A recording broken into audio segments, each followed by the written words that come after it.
ஏறுமயில் ஏறி விளையாடு முகம் ஒன்று, ஈசனுடன் ஞானமொழி பேசும் முகம் ஒன்று.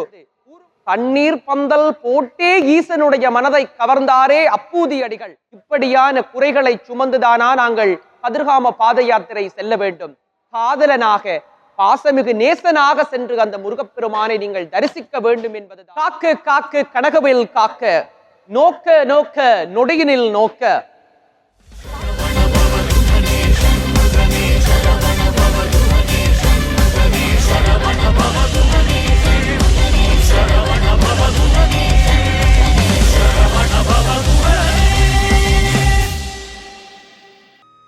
மேன்மைகொள் சைவநீதி விளங்குக உலகமெல்லாம்.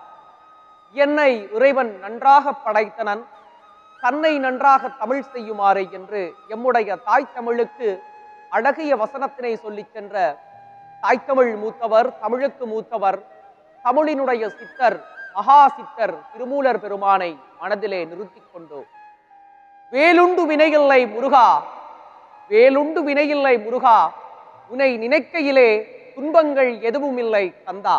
காக்க காக்க கனகவில் காக்க, நோக்க நோக்க நொடியினில் நோக்க. தாக்க தாக்க தடையற தாக்க, பாக்க பாக்க என் அப்பனே முருகா பாவம் பொடிபட. யாழ்ப்பாணம் செல்வச்சன்னதியான் ஆலயத்திலே இருந்து அன்று வேலெடுத்து வந்தார்கள் எம் சித்தர்கள், இன்றும் வேலெடுத்து வருகின்றார்கள் எம் தமிழ் பித்தர்கள். ஆம், தமிழ், ஈழம், சைவம் என்றால் உடனே ஓடி வருவான் என் அப்பன் கந்தன்.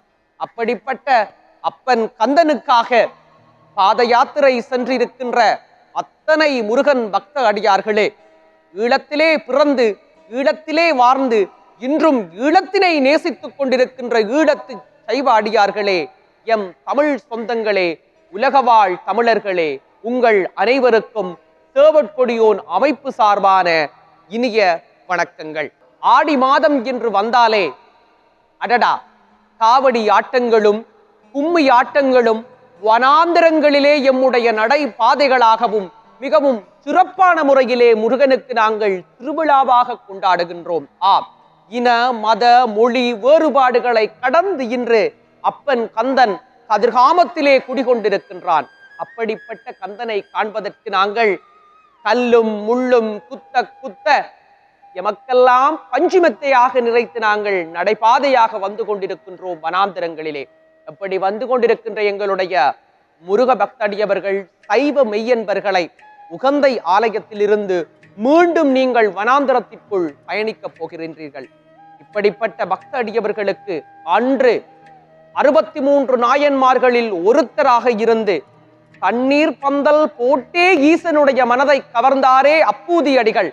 அவர் விட்டு சென்ற பாதையினை இன்றும் கலியுகத்திலே தொட்டு எடுத்திருக்கின்றார்கள் எம்முடைய ஈழத்து சைவத்தினுடைய பெருமைகளை கூற வந்திருக்கின்ற எம்முடைய சேவற்கொடியோர் அமைப்பினர்.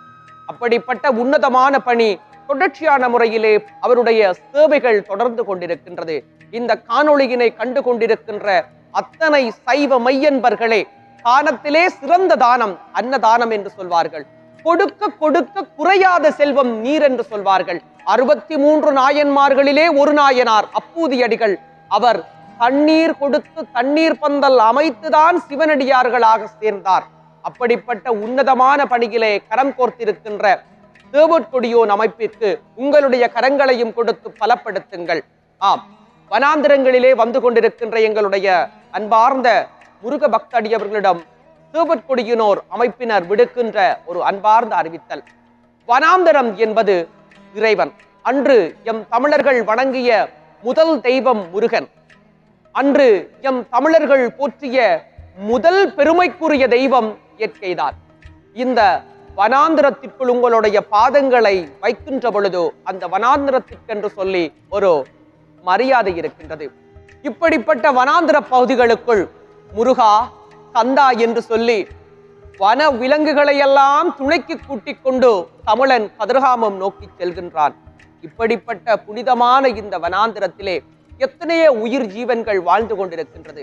அன்று நாங்கள் பொலித்தீன் பாவனைகளை நாங்கள் அங்கு செலுத்துகின்ற பொழுது அதனால் எத்தனையோ விலங்குகள் இறக்கின்ற ஒரு துர்ப்பாக்கியமான நிலையும் ஏற்படுகின்றது. அது மட்டுமல்லாது அதிகளவான தொலைபேசிகள் பாவனைகளினால், கதிர்வீச்சுகளினால் பல்வேறுபட்ட பறவை இனங்கள் பாதிப்பிற்கு உள்ளாகின்றது. அது மட்டுமல்லாது கேளிக்கைகளுக்காக வருகின்ற சில அடியார்களினுடைய கவனக்குறைவினால் பல்வேறுபட்ட மரங்களும் அங்கு வெட்டப்படுகின்றது. இப்படியான குறைகளை சுமந்துதானா நாங்கள் கதிர்காம பாத யாத்திரை செல்ல வேண்டும்? இல்லை. தமிழர்கள் முல்லைக்கு தேர் கொடுத்தான் பாரு என்று சொல்வார்கள். அப்படிப்பட்ட வம்சத்திலே வந்தவர்கள் நாங்கள். இன்று இந்த வனாந்திரத்திற்குள் நாங்கள் காலெடுத்து வைக்கின்ற பொழுதோ நிச்சயம் பொலித்தீன் பாவனைகளை எல்லாம் தடுத்து அதிகளவான தொலைபேசி பாவனைகளையும் குறைத்து, வனாந்தரம் என்று சொல்வது, மரங்கள் என்று சொல்வது உங்களுடைய தாய் தந்தைக்கு நிகரான ஒரு சொத்து. அப்படியான வனாந்திரத்திலே ஒரு மர கிளை முறிந்தால் கூட உங்களுடைய தாய்க்கோ அல்லது உங்களுடைய தந்தைக்கோ ஒரு சிறு காயம் ஏற்படுவதற்கு சமன். அப்படிப்பட்ட மரங்களை எல்லாம் நேசித்து இயற்கையினை போற்றி உங்களுடைய பாத யாத்திரையினை மேற்கொள்ளுமாறு உங்களை அன்பாக கேட்டுக்கொள்கின்றார்கள் எங்களுடைய சேவற்கொடியினோர் அமைப்பினர். அன்று எம் முன்னோர்கள் அழகாக சொல்வார்கள், நறுமணச் சோலையிலே நரிபுக விடமாட்டோம், நாம் தமிழர் நாம் தமிழர் என்று அன்று எம்முடைய முன்னோர்கள் சொன்ன வார்த்தை இன்று எம்முடைய காதுக்குள் ஒலிக்கின்றது. ஆம், இன்றும் நாங்கள் வனாந்திரத்திற்குள் போகின்றோம். ஒரு வேதனையான ஒரு விடயம் என்னவென்றால், கல் தோன்றா மண் தோன்றா காலத்திலே முன் தோன்றிய மூர்த்த கொடி, உலகத்திலே நாகரிகத்தை கற்றுக் கொடுத்த ஒரு இனம், லெமூரியா கண்டம் என்று அழைக்கப்படுகின்ற குமரி கண்டத்திலே பண்பாடுகளையும் கலாச்சாரங்களையும் விழுமியங்களையும் கலைகளையும் போதித்த ஒரு இனம். ஆனால் இன்று பாத யாத்திரையிலே சில பக்த அடியவர்கள் செய்கின்ற செயல்கள் எம்முடைய பண்பாட்டையும் எம்முடைய பாரம்பரியங்களையும் அதல பாதாளத்திற்குள் இழுத்துச் செல்கின்றது. ஆம், சில அடியவர்கள் பாத யாத்திரையின் போது கலாச்சார ஆடைகளை தவிர்த்து எம்முடைய பண்பாடுகளை சீர்குலைக்கின்றார்கள். அது மட்டுமல்லாது மிகவும் மனவேதனையான ஒரு விடயம், போதைப் பொருள் பாவனைகளை அங்கு ஈடுபடுத்துகின்றார்கள். இப்படியான செயற்பாடுகள் என்று சொல்வது இறைவனுக்கே உகந்த செயற்பாடுகள் கிடையாது. எனவே இந்த செயற்பாடுகளை செய்பவர்கள் மற்றும் குற்றவாளி கிடையாது. இந்த செயற்பாடுகளை கண்டும் காணாமல் கடந்து போபவர்களும் குற்றவாளிகளே. எனவே பாத யாத்திரைக்காக வர இருக்கின்ற அன்பார்ந்த பக்த அடியவர்களே, நீங்களும் குற்றவாளிகளாக சென்று அந்த கந்தனை அடையாமல் காதலனாக பாசமிகு நேசனாக சென்று அந்த முருகப்பெருமானை நீங்கள் தரிசிக்க வேண்டும் என்பதுதான் எம்முடைய சேவற்கொடியினோர் அமைப்பினர் மிகவும் பணிவாக கேட்டுக்கொள்கின்றார்கள். அது மட்டுமல்லாது எம்முடைய தமிழர்களுக்கு என்று சொல்லி ஒரு மனித நேய குணங்கள் இருக்கின்றது என்று வனவிலங்கு துறையினர் சொல்கின்றார்கள். இந்த பாத யாத்திரை வருடம் வருடம் செல்வதனால் பல்வேறுபட்ட மரங்கள் சிதைவடைகின்றது, மண்கள் பாதுகாக்கப்படுகின்றது, விலங்குகள் உயிரிழக்கின்றது என்று சொல்லி மிகவும் மனவேதனையுடன் உருக்கமாக சொல்லி இருக்கிறார்கள். மனிதநேயத்தினை போதித்த ஒரு இனம் அல்லவா நாங்கள், முருகனை தேடியல்லவா போகின்றோம்.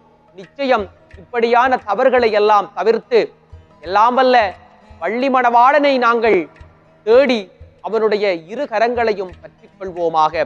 ஏறுமயில் ஏறி விளையாடு முகம் ஒன்று, ஈசனுடன் ஞானமொழி பேசும் முகம் ஒன்று, ஊறுமடியார்கள் வினை தீர்த்த முகம் ஒன்று, குன்றுருக வேல் வாங்கி நின்ற முகம் ஒன்று அல்லவா எம்முடைய அப்பன் முருகப்பெருமானினுடைய முகம்.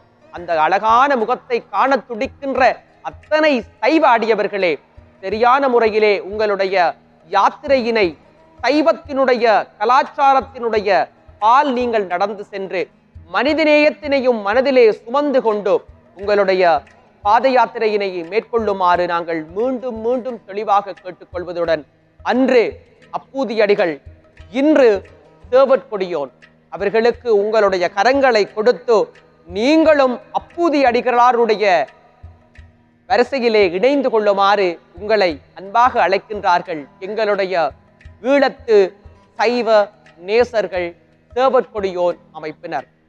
நன்றி.